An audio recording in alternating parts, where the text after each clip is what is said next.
Dragi vam je javio da dolazi. Niste spremili večeru. Kuća vam je u haosu totalnom. Kako da ga dočekate?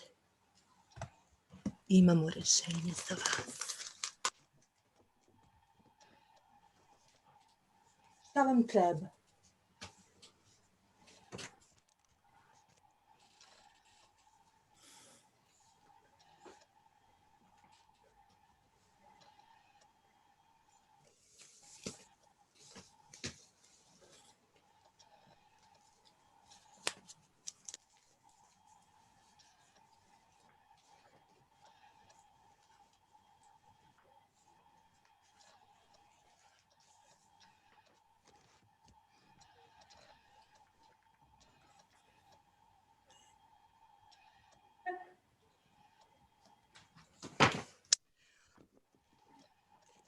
Mislim da sam spremna sa čarapama selu i vi ćete biti spremni.